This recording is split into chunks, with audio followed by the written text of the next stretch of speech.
Welcome to the Sports Scouting Report podcast with Lee Brecheen. Hi, everyone. You listen to the Sports Scouting Report. I'm your host, Lee Brecheen. Our guest today is Jace LeJeune, who's back from Santa Claus land, I believe. Yeah, that's right. That's right, Lee. All right, Merry Christmas, man. Merry Christmas to you as well. Actually, I got a gift to give you before you leave today. Just remind me. You know how it is. We'll forget stuff. Okay. Merry Christmas to everybody that had Christmas with their families, and hope everybody's got some gifts, and just glad to be around, glad that we're here and able to continue to do these podcasts. And today's show, we're going to cover the bowls, and that's going to be the last segment of the show. We're going to go over all the bowl games, including LSU, which day to day we don't know what's going to happen with that, but we'll just cover it as we go. We'll talk about the small bowls starting today all the way till the national championship game. I'll predict. Jason me can agree to disagree. I'm going to talk about the Saints. We won't spend a long time with it, but I did watch the game, and I'm not as critical as maybe some. I did predict them to go 10-7. Everybody was like on that start when they beat Green Bay. Remember Lambeau Field? But they won't even finish 10-7. We'll talk about that. And I'll talk about how the transfer portal and losing players, how you can overcome. Michigan proved you can do that. And Jace, to go ahead and go into our segment, start the show, this segment, let's talk about, I want to throw something out about Michigan Wolverines.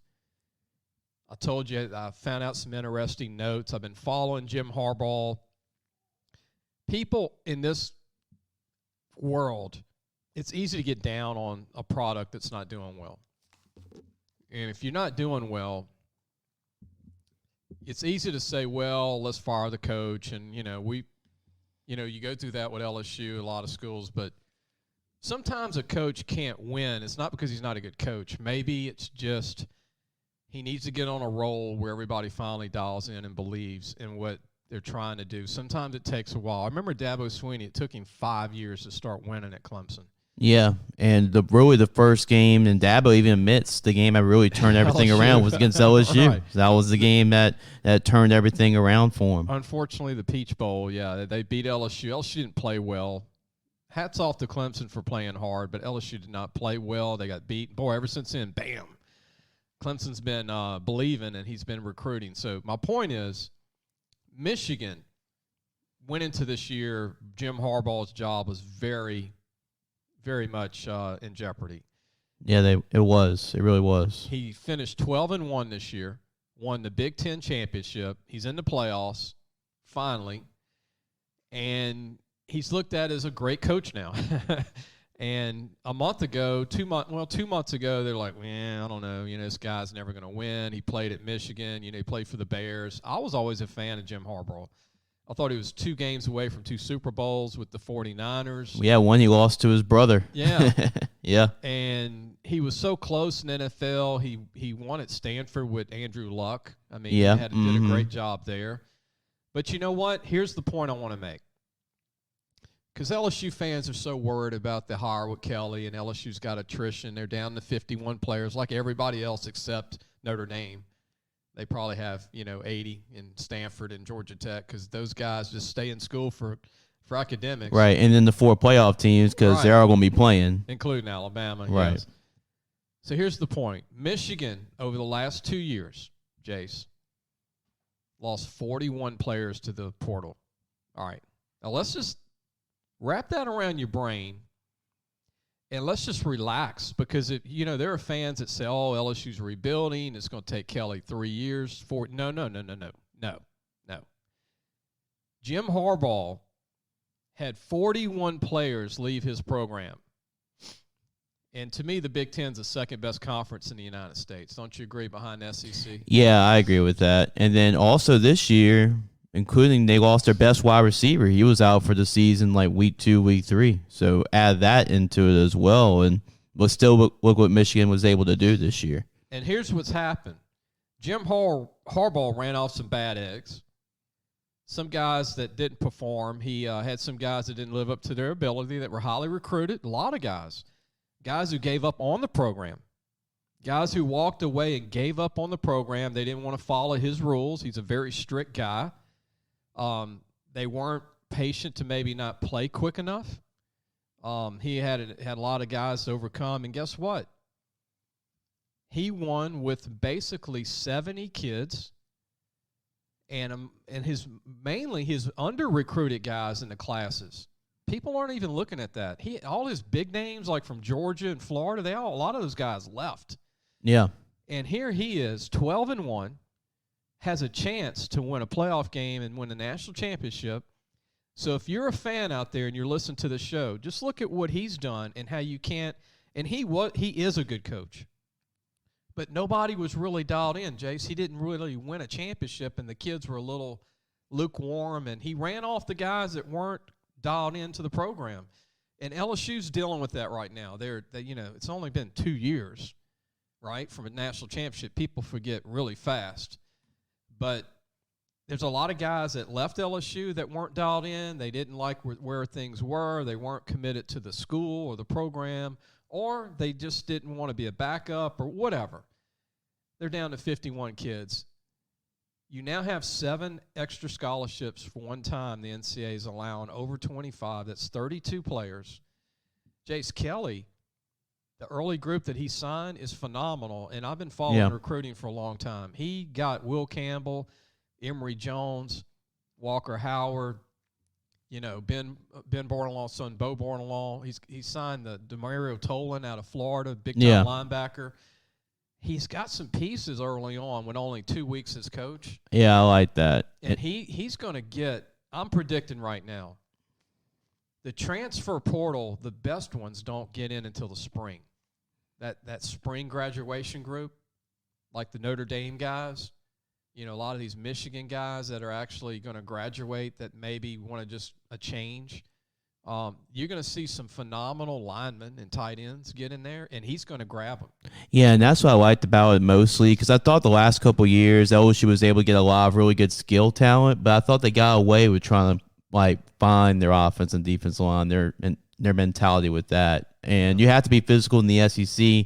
I mean, you can get all the great skill athletes that you want, but until you get really good linemen, you're not going to be able to dominate and get past those games like Alabama in order to get where you want to go, because that's what it all comes down to. And but I like the mindset, the mentality that Brian Kelly brings with getting these offensive linemen, getting these tight ends, because I mean, in Louisiana, you can get as many great skill athletes as you can. So I liked how he was able to do that. And you can't win any championships if you don't have an offensive line and a quarterback. And he got his offensive line in the recruiting class, and he got himself his quarterback too.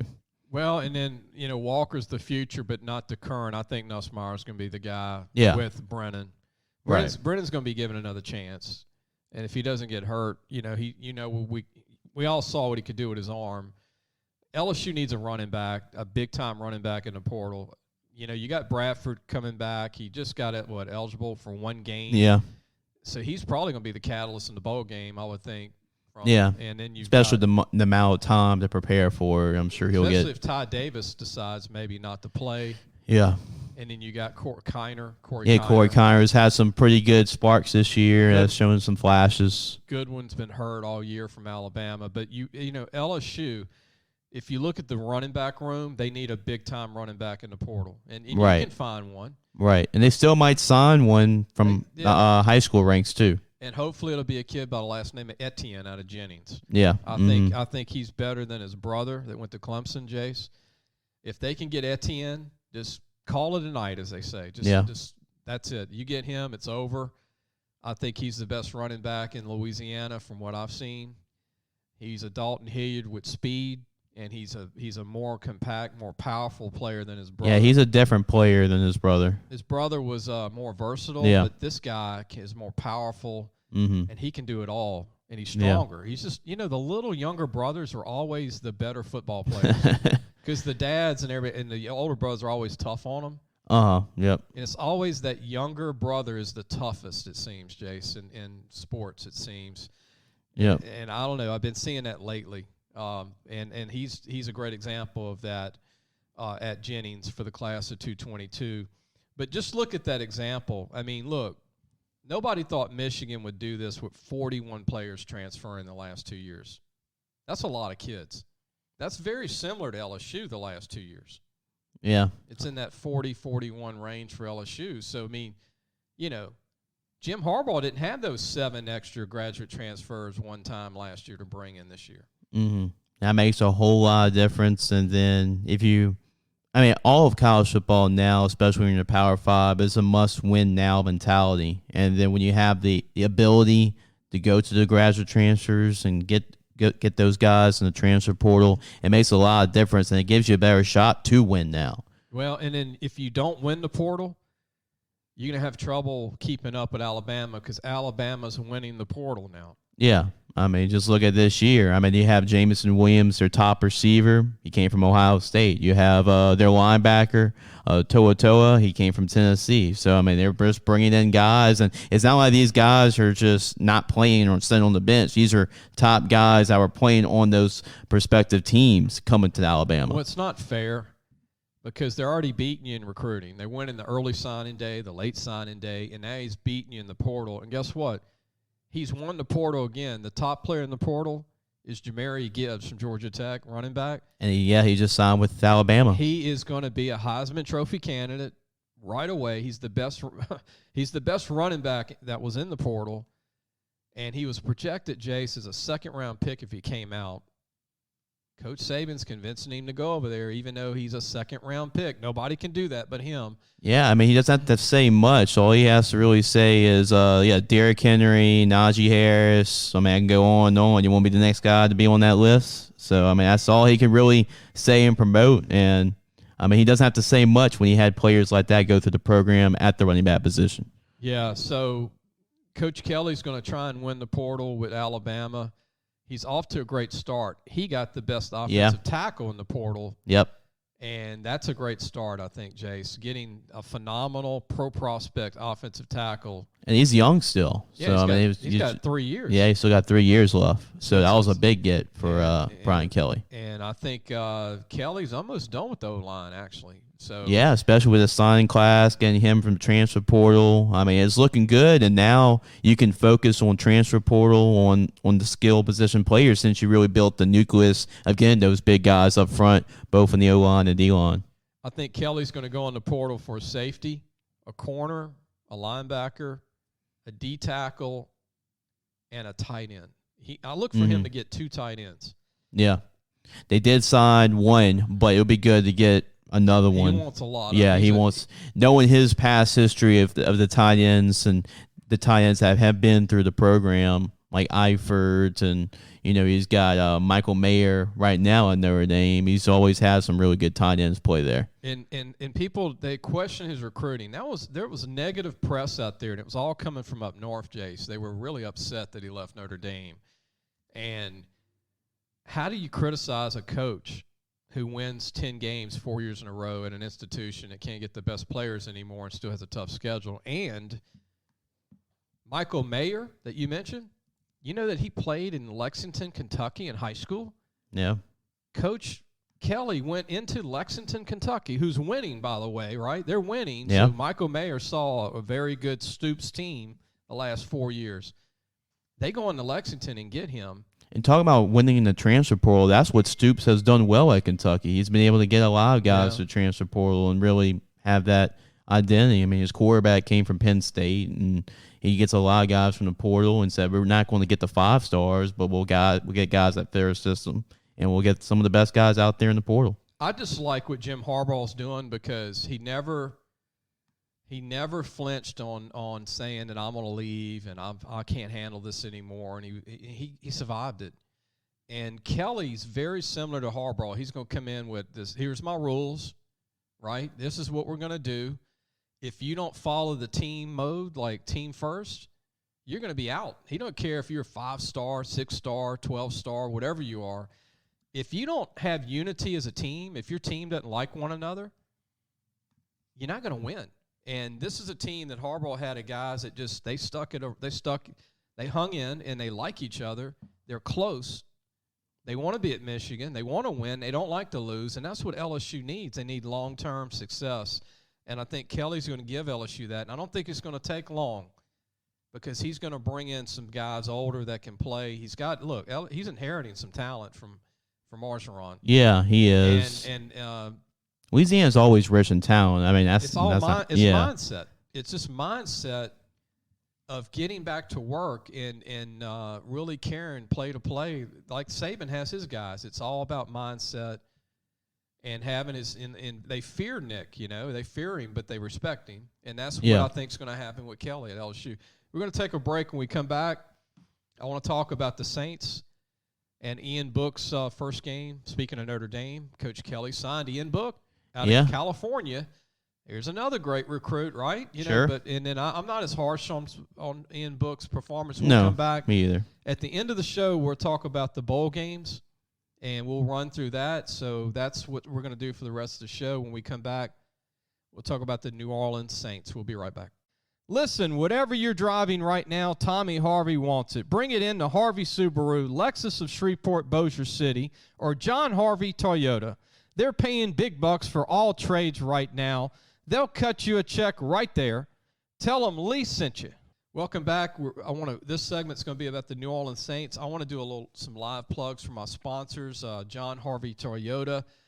I appreciate what they do for us. If you're looking for a used car, or Harvey Autos has 3 dealerships, which means 3 times the used vehicles.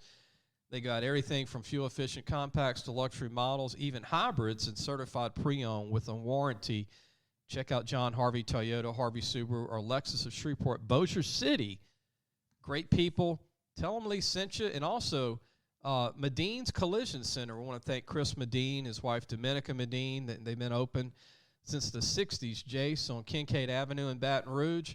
You can give them a call, 357-7983. It's 357-7983 if you need any paint jobs or repairs to your car or truck. And also Treads and Care Tire Company, locally owned and operated by Devin Hawley. Has been in business since 1971, has every brand of tire, even pickup and delivery. They're on Hooper Road and Park Place Drive. You can give them a call. Their number is 331-8144. That's 331-8144. And also, we want to welcome our new sponsor, Gros Savon, the true sportsman's paradise. Gros Savon Lodge, fresh and saltwater fishing, the greatest on the planet. Alligator hunting, waterfowl hunting, and eco tours. Jace, located south of Lake Charles, Louisiana. The number to call is 337-598-2357, or go to their website, www.grossavon, that's SAVANNE.com, for more information. I've been on a fishing trip to Gros Savon, and it's the best. And I've been fishing many, many times in my childhood. It's the best bass fishing. Jace, you and your dad need to go one day. But we're going to talk about the Saints this segment. I'm going to give my 2 cents. Jace can give his 2 cents after me. And they played without 27 players, 4 coaches. There was no Demario Davis. There was no Quan Alexander. There was no Armstead on the O-line. There was a lot of guys out. Ian Book's first game as a starter. I'm not really hard on him. I remember when John Elway was a rookie, had a tough time. Dan Marino had a tough time. Drew Brees struggled in his first few games with the Chargers. We all remember Brees as a Hall of Famer, but guess what? Rookie, first game, and he, for some reason, Jace, the run game was not there for Kamar and Ingram. And if you don't give a young quarterback a run game, it's going to look like the LSU bowl game that we're going to talk about later. You know what I mean? Ian Book was sacked 8 times or 9 times. Yeah. But, this is with COVID and all these guys out.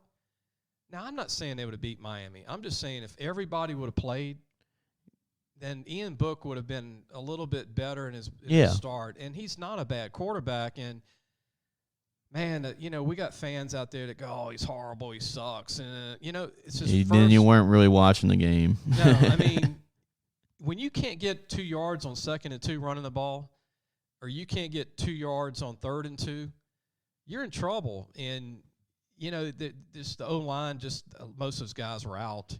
True. I mean, you really had just Ruiz and McCoy. That was pretty much it. Everybody else were backups. Kamar does not look himself, though. I mean, he doesn't have that burst and that giddy up you usually see in him. Something's not right. Like, is he really hurt? Is he playing hurt? But I thought they would try to get him more involved on the perimeter, and they really didn't design a lot of plays for him to go out in open space. A lot of it was in between the tackles. I thought they would be more creative, whether it was screens or passes out to the backfield, anything like that to get him out in open space. But, I mean, the Saints didn't really have him involved too much on the outside, especially when your line is struggling. When your MVP's your punter, you're in trouble. Yeah. That punter had a great night. Yeah, he really Saints. did. He's been really good this season. He has had a really good season. And then looking at defensively, I mean, you can pretty much do what you really can do in that situation with all the guys being out. I like the play of Pete Warner in the middle, considering the circumstances. Ohio State rookie. I thought he played well. And really the defense, I mean, besides that one drive that Miami had for the touchdown drive, I pretty much put the nail in the coffin there. I mean, I thought defensively they played well enough considering all the circumstances. It's just when you don't really have a number one receiver, both your tackles are out, you're playing with a rookie quarterback in his first game. I mean, that's not really surprising considering the woes on offense. Alvin Kamara needed to have a huge game, and unfortunately for the Saints, they didn't get it from him. Well, the defense played great. Lattimore had an interception, and they had a lot of stops. The D-line, Cameron Jordan, had a sack early on. Yeah, and but then you know what? Davenport played well too. When you have a bunch of 3-and-outs, your defense gets tired, and it just got tired. And Miami's offense didn't look good at all. No, but the Saints just couldn't make any plays on offense. Jalen Waddle looked really good though. That was definitely a bright spot for him. And then, Callaway looked good for the Saints. Yeah. I thought he was really the only receiver that they really had that night. Peyton's got to be frustrated knowing he doesn't have what he needed to get to the playoffs, and they weren't going to win out. I predicted 10-7 when everybody thought they were going to go 12-4 or 5. I think if they had Jameis Winston, they would go 10-7. But I mean, it's just with all the injuries transpiring, it's been a rough season for the Saints, and I'm really impressed that they were able to get to 7-8 considering everything that's happened to them this year, the hurricane and injuries and COVID.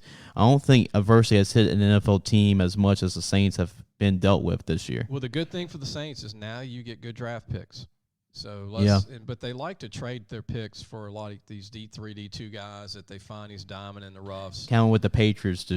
Yeah. And they like to give up to get players and that kind of stuff. I look for the Saints to go after a veteran quarterback like Russell Wilson from Seattle.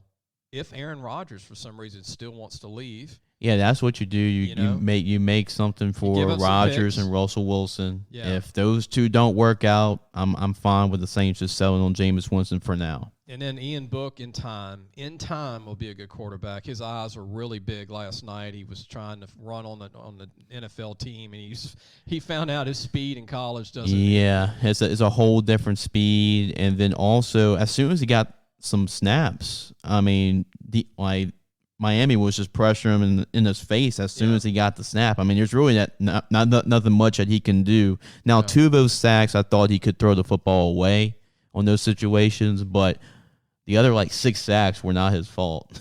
Well, some were, but the thing is, you don't have a run game. If you don't have a run game and you're a rookie with big eyes out on the field going, oh my goodness, it's just not. If the Saints would have played these guys 5 days in a row, they'd have lost 5 games. I mean, it probably scored 1 touchdown, maybe. Saints don't need a defense in the draft; they need all offense. Yeah, which is good news. You don't need to. You ever thought we'd be saying that about 10 years ago about this? 15 years ago, the Saints were in this position when they had Bobby Hebert. They had the linebacking core of Ricky Jackson, Pat Swilling, Vaughn Johnson, Sam Mills. Yeah.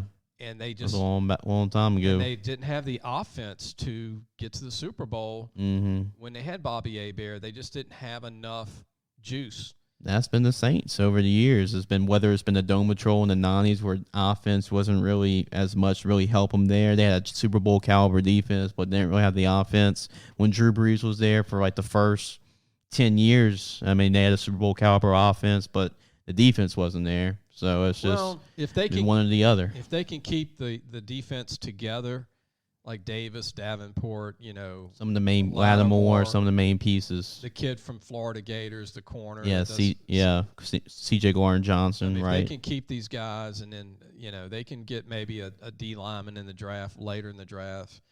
I think they're going to be okay. Quan Alexander, I think, would stay with them. Yeah. Mm-hmm. So, but the Saints need to look at Michael Thomas's future. They need to really decide, is he going to be a guy for us long term, or should we draft a receiver in the first round? Because they're lacking that big play guy. Yeah. Watch last night. There's no Justin Jefferson on the Saints offense. There's no Jamar Chase. There's nobody that's going to catch a. Now it would be balls. Perfect if Jameson Williams can fall in their lap from Alabama. As far as a big play receiver, he would be a perfect guy for him. Jace, he's very similar to Justin Jefferson. He's in and out of breaks. He's sick. Mm-hmm. And you know what's crazy about Jameson Williams? When he left Ohio State, he was their fourth receiver. That's crazy. Now, he just somehow became this phenomenal receiver when Ohio State had three ahead of him. He didn't look like that in Ohio State. He didn't look that fast. Yeah. But, the guru took him in the portal. He won the portal, and all of a sudden they made him into this. It's something in their lab, man. I don't know what they do. All right, they do it well. Enough of that talk. But we're going to take a break. When we come back, we're going to finish the show with the bowl games. We're going to go with the bowl games starting tonight, just in that order. We're going to go by date, and me and Jace will get predictions just naturally here. We'll get predictions and finish the show doing that. We'll be right back. If you need a paint job or repairs to your vehicle, go see Medine's Collision Center located in Baton Rouge, Louisiana on Kincaid Avenue. The number to call is 357-7983. That's 357-7983. Your Baton Rouge Accident Advisors. Welcome back. You listen to Sports Scouting Report. I'm your host, Lee Brecheen. Our co-pilot today is our editor, Jace LeJeune with Louisiana Football Magazine. Go to lafootballmagazine.com. You can still get an issue, north or south, if you're a first-time listener. If you got a kid playing high school ball that was a senior, he's probably in there. If he started somewhere in Louisiana, we do all the schools. Let's start with the bowl games, Jace. Tonight, tonight will not be tonight when the show airs. That is true. It'll be well, you get to see which ones we get right and which ones we get wrong. So the show's being taped the day before, but this show is on Wednesday. But tonight, this is taped, so you can see who we got right or wrong. But Houston and Auburn on ESPN, interesting game, Jace. Auburn, Nix leaves. Pretty much the whole backfield leaves. I mean, the running back leaves. Here's a great example of opting out. Auburn's going to now it's an even game with Houston. Houston's got a good team. They got a good quarterback. They've got some good skill guys. So I'm going to take Houston with a half a team of Auburn. Mm-hmm. Only because, this transfer portal is now just gutting these teams, and it's just not the same. It's unfortunate to see because, you want to see all these teams at full strength play each other, but with the transfer portal, with opt-outs, with COVID, with all kinds of things, we get to see teams besides the national championship playoff games, we get to see teams really, half full, just not 100% healthy and 100% there, especially with all the time. It's pretty sad to see. I want a message to the national media. Let's stop making the playoffs the most important thing ever. All high school coaches told me, everybody that I've asked, what's wrong with college football? The media nationally has made the playoffs the greatest thing ever. So kids are like, well, if I'm not in the playoffs, I'm not playing. And so the media has caused this nationally. When you put on ESPN, when you put on Fox, all they talk about is the 4 playoff games. And you know what? You know what gets me upset, Jace? The same guys in the media nationally that put down on the that tell these guys to go pro and sit out, they're the same ones that criticize the coaches for losing the game. Yeah. So you're saying each side of it, right? You can't have your cake and eat it too. But if you're endorsing kids sitting out and it's not important, then why are you upset with the coach for losing the game when you're saying all the top players don't play? It's just a me world right now. It's just what it is. Players are opting out. Not only the players are opting out, but coaches are really leaving their job. A lot of them are leaving their jobs before the bowl game ends. Well, I hope a committee, what's ever left of the NCAA, can sit down and just come up with two solutions: portal dates, when you can go in, when you can go out, and two, when a coach can take a job and when you can't. There needs to be some requirements and some rules about coaches when they can leave. I think that will set it up and straighten it out. And the media, the national media, needs to start promoting all the bowl games and make it feel like they mean something. You know, if you're going to go on and do a show nationally, then talk about all the bowl games and make it all important. I mean, it used to be, you know, in the old days, the Brent Musburgers, Jace, and people like that were on TV. They would promote the Rose Bowl and the Cotton Bowl, the Independence Bowl, and they made these people in their living rooms see this as the greatest thing ever. Mm-hmm. But now it's just the playoffs. Yeah. So continuing on, Mississippi State, Texas Tech. I got to go with Mississippi State over Texas Tech. Mississippi State hasn't had any. They've had one opt-out, an offensive tackle. I don't understand this one. He's not even a D1. I mean, a first-rounder, Charles Cross. He could be, but you're playing to try to go first round. What's one more game? Right. It's a good audition tape for you. You know what Leach said? It's ridiculous, is what he said. Yeah, right. Why not play one more game? Why not? Just one more game. Anyway. You played all these games so far this year. Might as well play one more. So Mississippi State, Texas Tech. I agree with that. Mississippi State winning that one. And just a tidbit, you know who plays for Texas Tech at safety? Eric Monroe. Yeah, right. Yep. He's had a good year from Galliano North Shore High School in Houston, Texas. UCLA and North Carolina State. Everybody said UCLA would go 13-0 after beating LSU, and I said no. No. So that kind of, fizzled out. They had a 500 year. North Carolina State had a weird year. I think this is an even game.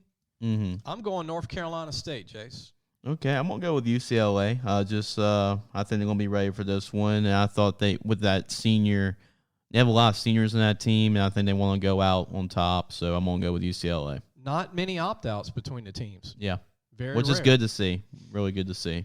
That's why I want some of these games to be with a lot of guys, most of the guys playing.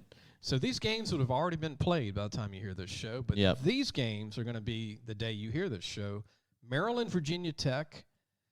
I'm going Maryland. This is a toss-up game to me. I think Maryland's got a good team. They got a lot of Alabama transfers on the team. Tua's little brother, quarterback. Right. Virginia Tech lost their coach.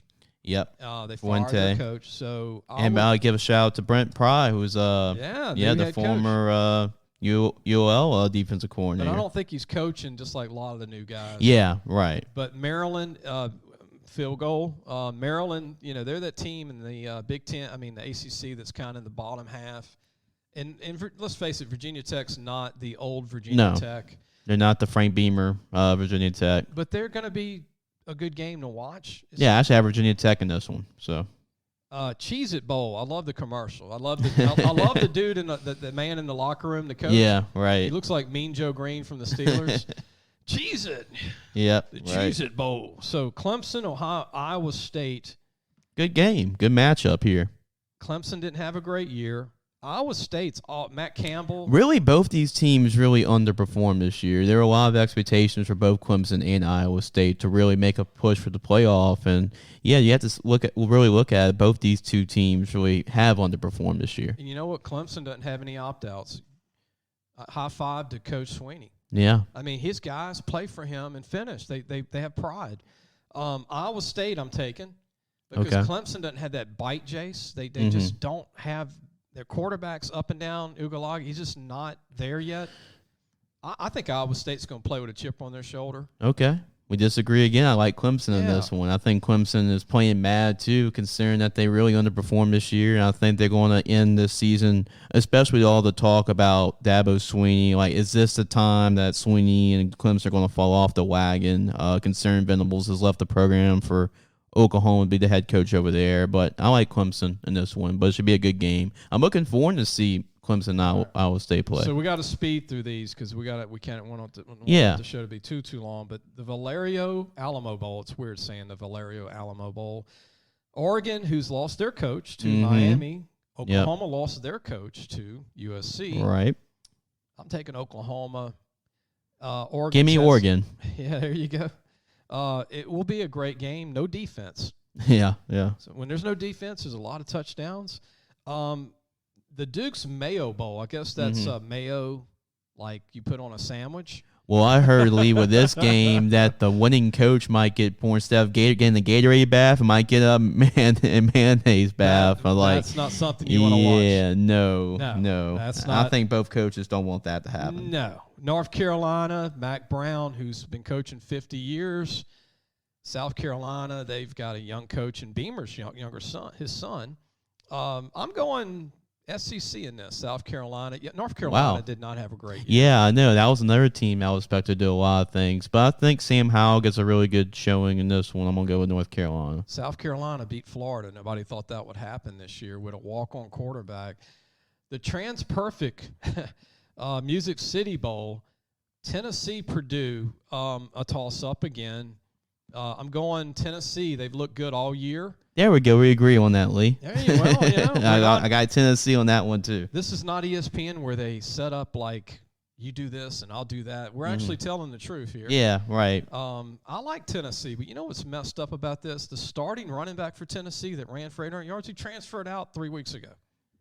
You can't keep track of everything going on. But give a shout out to Josh Heupel. He's done a really good job in his first year with Tennessee. He's done a phenomenal job. Yeah. He's legit. Chick-fil-A Peach Bowl, one of my favorite bowl games because LSU played in it. And this is another one I'm upset about because two of the best players in college football will not be playing this game. Very upsetting. Yeah. Running back for Michigan State and the quarterback at Pitt. What are you thinking, Pickett? I mean, he's not even a guaranteed first-round pick. Yeah, that would have been a great game for him to make a lot of money that game. I mean, that was a missed opportunity. I really thought, especially not a lot of people really see them on the national stage. That was a missed opportunity, I thought, by Kenny Pickett. More people like me need to get shout out there, and just the national media needs to change their tune. They need to, when they do these meetings before their shows, they need to change the way they're looking at it. They're destroying college football. Okay. I got Pittsburgh, by the way, in case you're wondering. All right.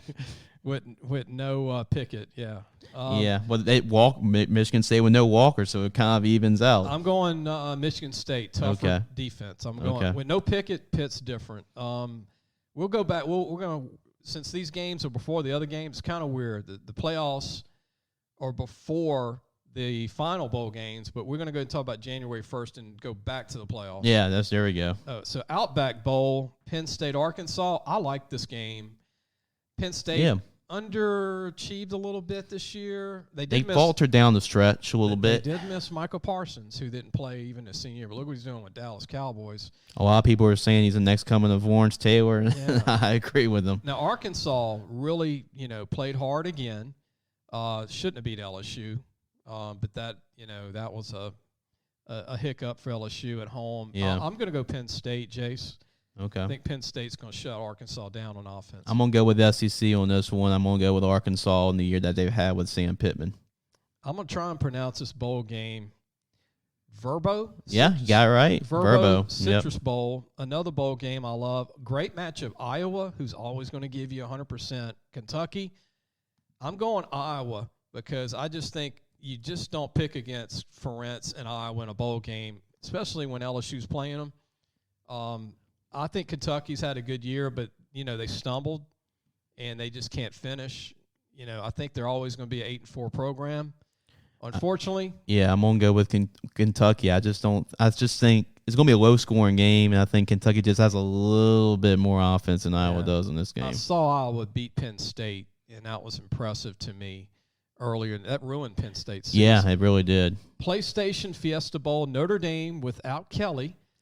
Oklahoma State, the Gundy man, the mullet guy.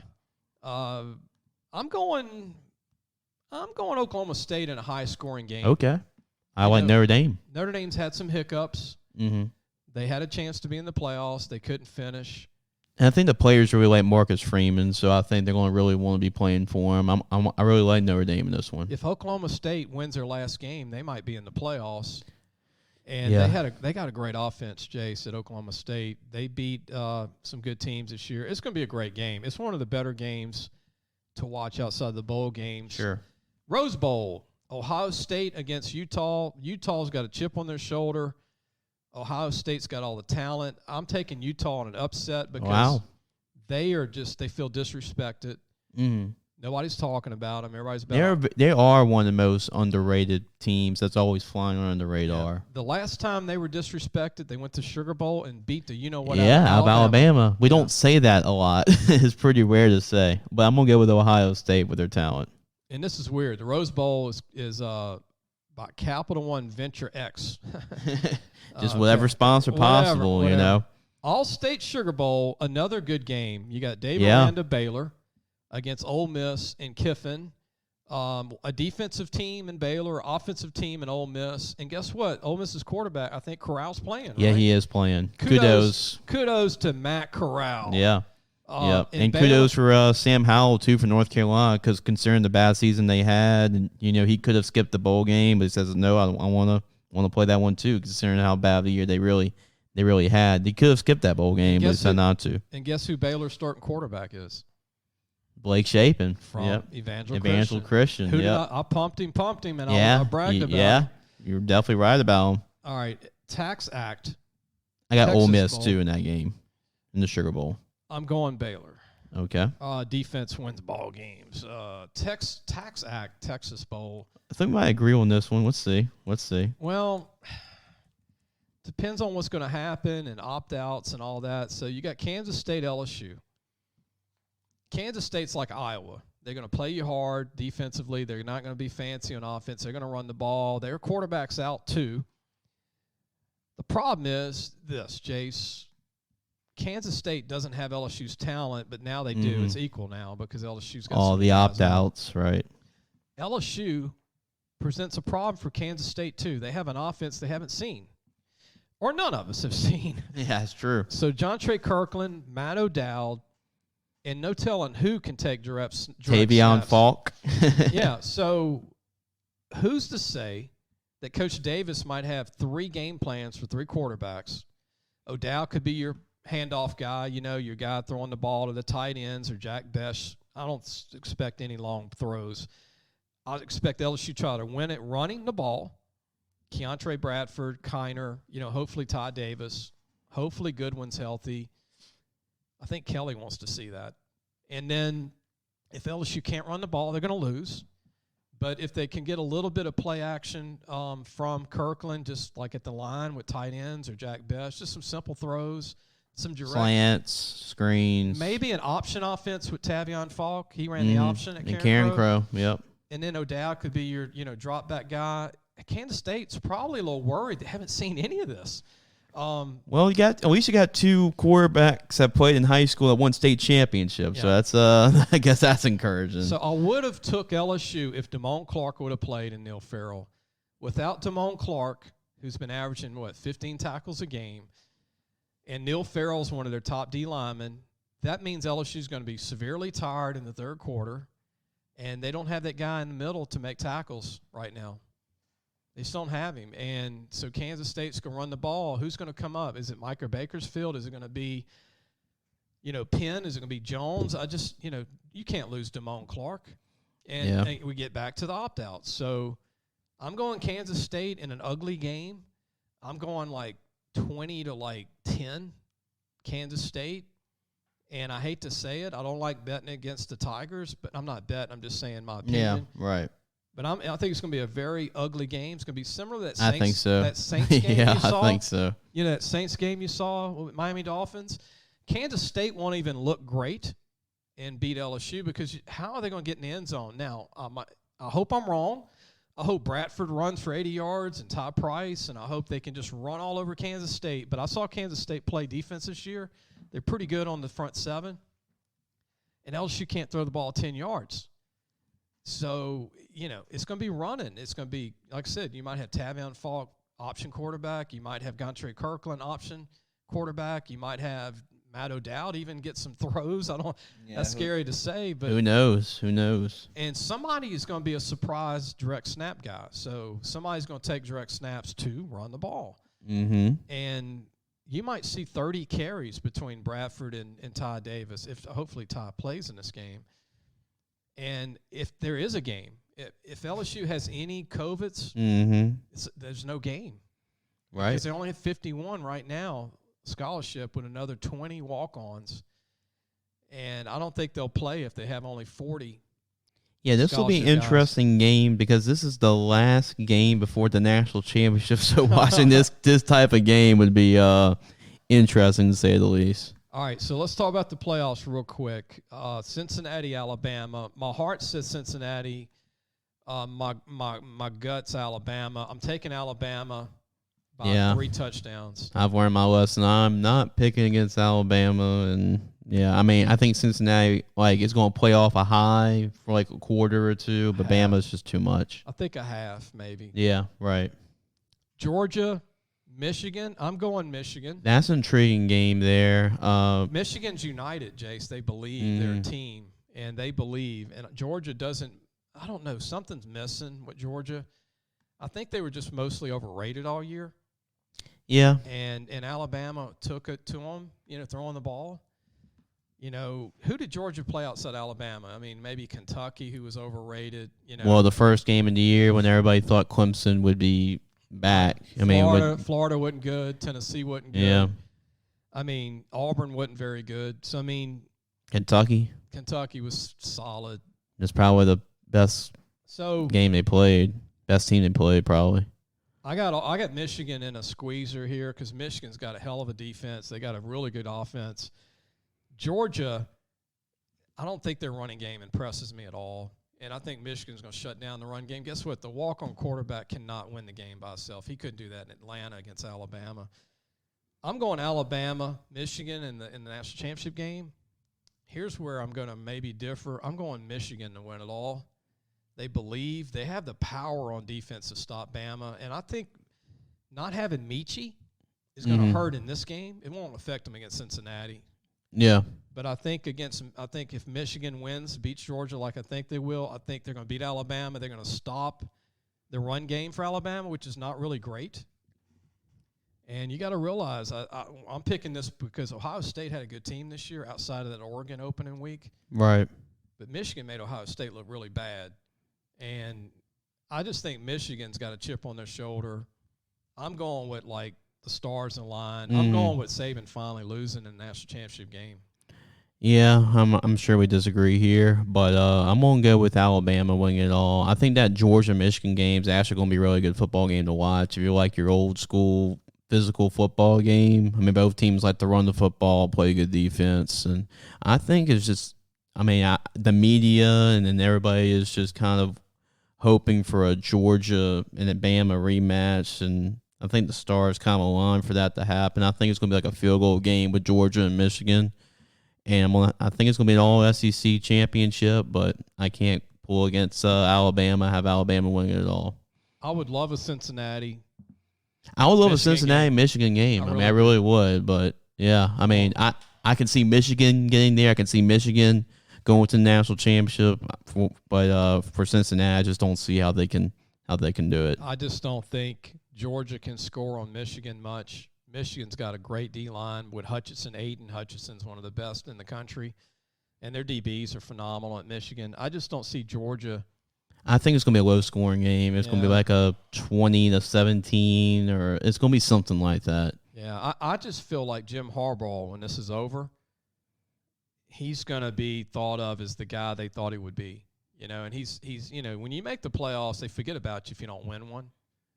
And so I think Michigan – I just think they're better than Georgia. Georgia's been overrated all year long. The media got too on that bandwagon too quick. Yeah. I really want Cincinnati to beat Alabama. I'm tired of it. Cincinnati, now I'll tell you what, they have a good defense. And if they can create turnovers, Jace, all they got to do is double team Williams now. Right. So without Michi, that hurts. Michi caught about 90 passes this year, and that was a big loss for him, and that takes away a weapon for Alabama.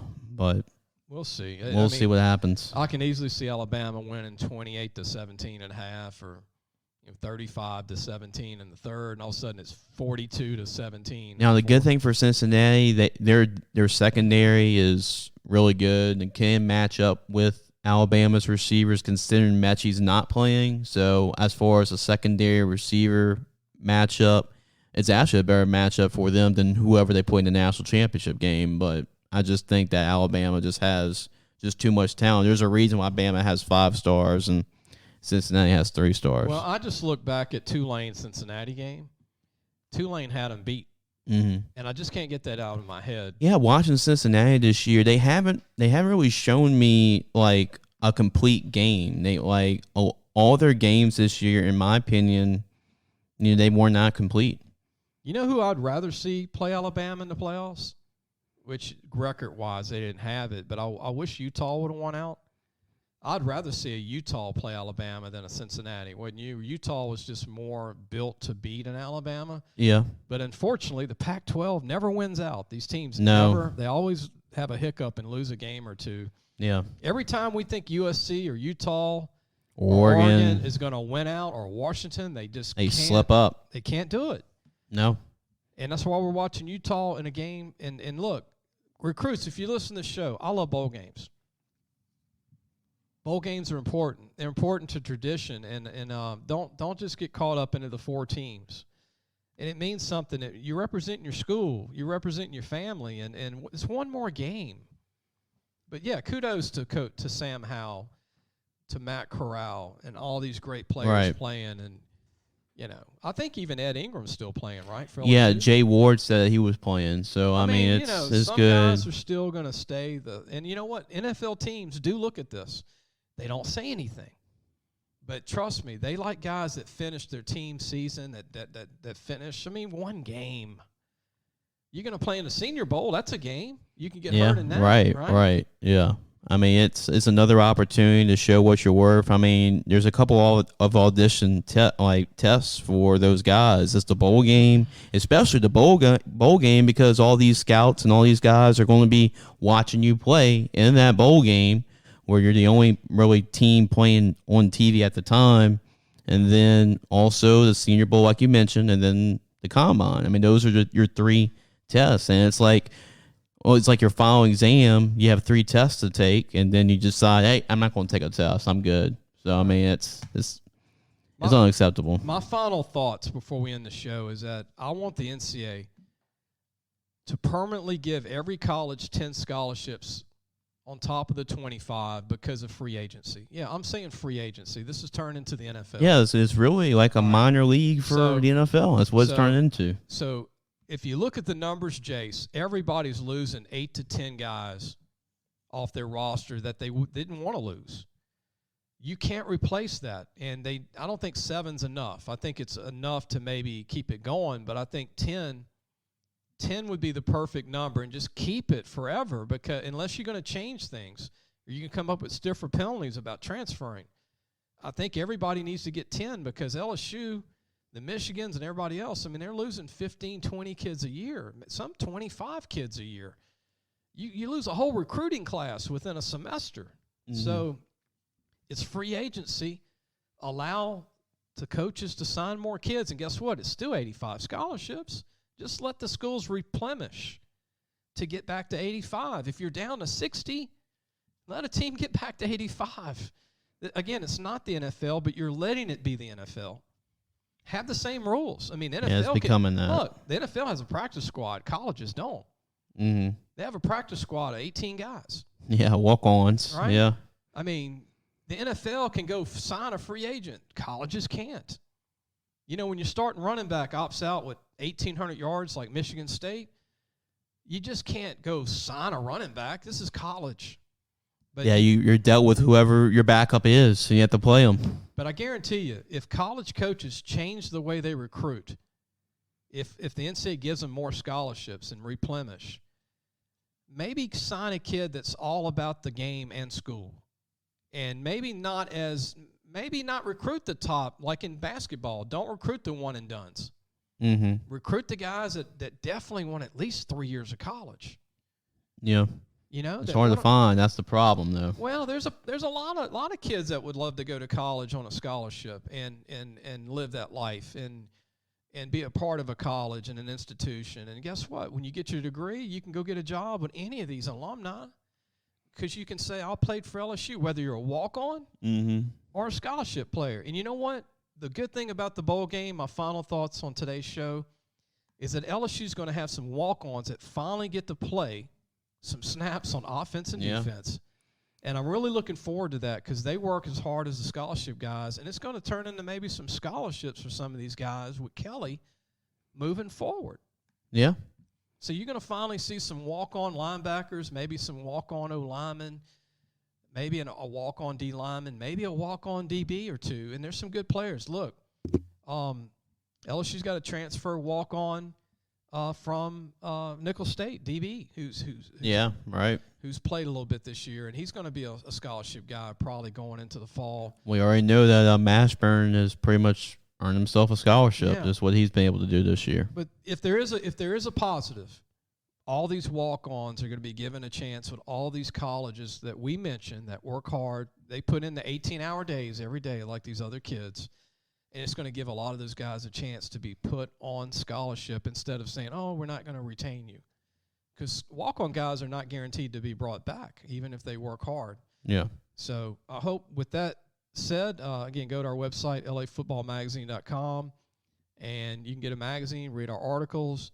It's been a great Christmas. I want to wish, not yet because we've got one more show, but we've got New Year's coming up, Jace. We are going to I'll have an interview for Friday of a recruit. We'll see who it'll be. Actually, we need to talk about, but right. I'll have a recruit that we'll interview from North Louisiana, someone from North Louisiana for this Friday that you're going to want to listen to this Friday. And then we won't have any shows, obviously, after that for New Year's. And then, but Jace, we'll go ahead and sign on out. I hope everybody enjoyed the show. Jace, thanks for coming. Yeah, no problem. Hope everybody out there has enjoyed themselves a Merry Christmas, and hope you enjoy a Happy New Year. And get a lot of walks in like me. I ate too much, so we'll see everybody really soon. Take care. Be sure to take your car and truck for all your tire needs to Treads and Care Tire Company located in Central. The number to call is 331-8144. Family owned and operated since 1971. That's Treads and Care Tire Company. Come and visit the majestic mansion in the marsh, Grove Savon, Waterfowl, and Wildlife Lodge. Grove Savon is the true sportsman's paradise. Grove Savon Lodge has everything for you from fresh and saltwater fishing, alligator hunting, waterfowl hunting, and eco tours. Located south of Lake Charles. Call 337-598-2357 or visit www.grovesavon.com for more information and schedule your trip to the majestic mansion in the marsh, Grove Savon, Waterfowl, and Wildlife Lodge, the true sportsman's paradise today.